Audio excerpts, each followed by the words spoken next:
So, Hamzah Sheeraz in the middle of a lockdown. You're clearly not indoors, so are you Yeah. training? What are you doing? Yeah, no, first session of the day in about 15 minutes. Just I thought I'd come early. Do you know what I mean? It's good to get out rather than being trapped at home all day. So yeah, just gearing up, getting ready for my pad session. Get a good pad session in and just stay active. Really, that's the key. I think just learning on the things that you don't really get time to work on now that we've got time. So yeah. How busy is your gym normally? Is there normally a lot of lads there and it's got a bit quieter because of all this, or is it normally pretty quiet anyway? Tell us about that. No, normally the gym's normally always packed. You know how boxing gym is. We got like fighters from MTK down there as well. So there's loads of us down there as well, and we're always buzzing off each other. So training in the park where there's like no music or nothing like that, it's a totally different atmosphere. But you just got to remember what the end goal is and keep yourself focused, kind of thing. What you were lined up, was it for the April 11th show? Yeah, Daniel Dubois undercard. So are you now on the rearranged July the 11th? That's it. I'm on that one. How's that affected your training? So do you need to kind of hit the pause button, taper off for a few weeks? How does that work? Yeah, no, 100%, because I was hitting the weight. My weight was bang on as well, and I was just coming off perfect.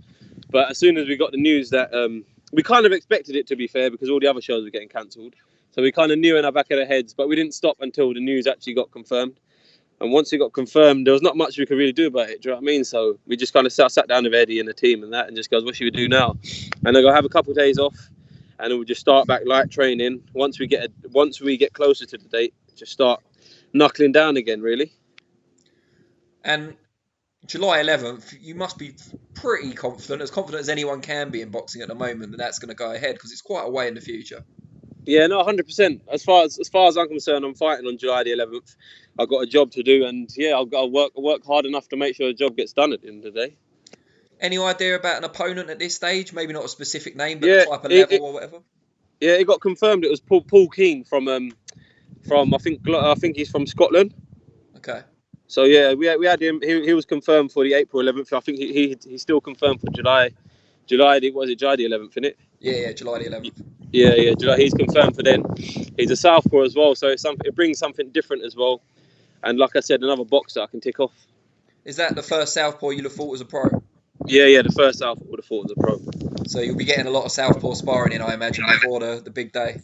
Yeah, no, 100%. We was getting loads in before, because we knew a couple of weeks prior to confirming him that we had him. So I was getting all the sparring in. Like I said, it was probably one of the best camps I've actually had, to be fair. If I look back at it now, it's definitely one of the best camps I've had. But you got to learn as a professional fighter, as a professional athlete, you have to learn to deal with these type of things. You know what I mean? So yeah. How frustrating has it been? Because on the plus side, you're still very young for a pro anyway. Yeah. On the kind of negative side, you were building up a lot of momentum. Your last win was probably your best one so far. Yeah. You've wanted to kind of get out as early as possible and as many times as possible in 2020, and through no fault of your own, that's now not going to be possible. Yeah, no, it was all right. Like you said, though, momentum's a key thing in boxing. Staying active and staying winning, really. But like I said, it gives us a bit of time to just work on the weaker things, work on the weaknesses, work on different things, and make sure all them little 1% add up, and at the end of the day, become a complete fighter. Without giving your opponents too many clues about those weaknesses, just give us a couple of areas where you feel you can still improve.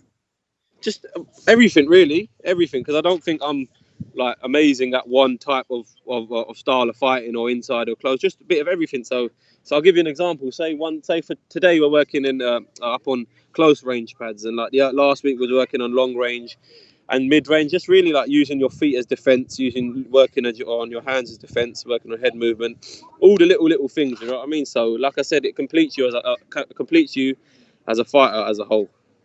And have you found it easy to kind of modify your training for what's going on at the moment? Like, you're training in the park today.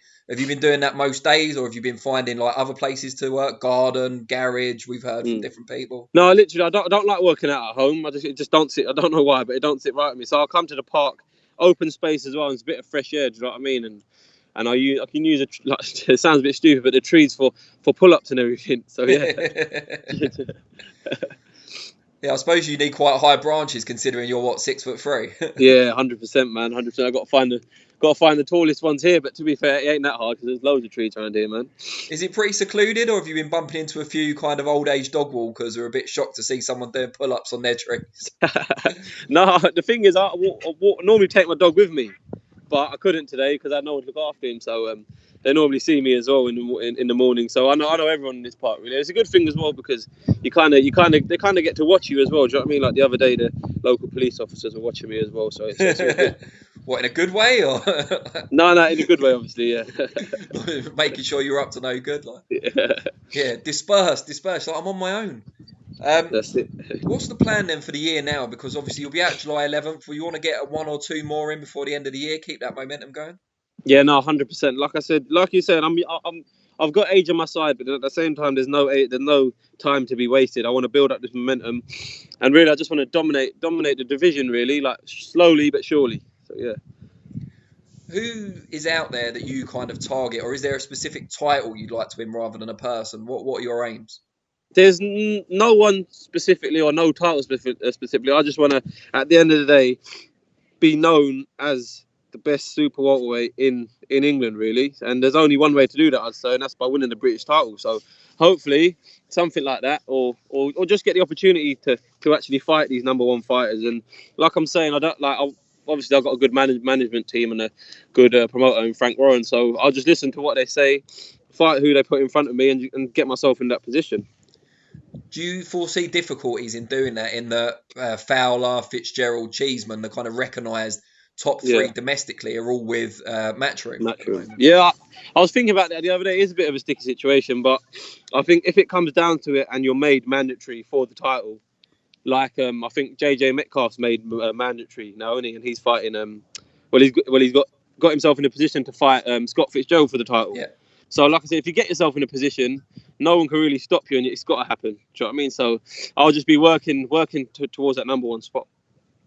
How far away do you feel you are from challenging those sort of guys that we've just talked about? I'd say solid. I'd say about a solid year. I just want to get these fights under my belt. So, like I said, get July the 11th out of the way. I'm not overlooking Paul Keane in no way whatsoever. But just get past all these names that you put in front of you, and whoever they put in front of me, really. And then, like I said, it's all about getting yourself to that number one spot and just working hard and putting my head down, staying humble, and just doing what I do. How are you finding the current situation generally outside of boxing and training? Just generally having to be isolated for so much, not being able to see your friends and wider family as much as normal. Yeah, I think it's more of a mental thing. Now that it's actually said that you can't do it, you kind of want to do it. Do you know what I mean? Yeah. I think it's more of that, but at the same time, it's hard in not seeing your family and not seeing your friends. It's kind of hard, but at the end of the day, health is number one priority at the end of the day. And with such a deadly virus like this going around, you want to prioritise your health and everyone else around you. Do you know what I mean? Brilliant. Well, we wish you the very best of luck. Obviously, fingers crossed, July 11th all proceeds as normal. Wicked. And really appreciate your time. No, thank you very much, Danny, man. Have a great day. And you, mate. Take care. Cheers, Thanks, brother. Bye.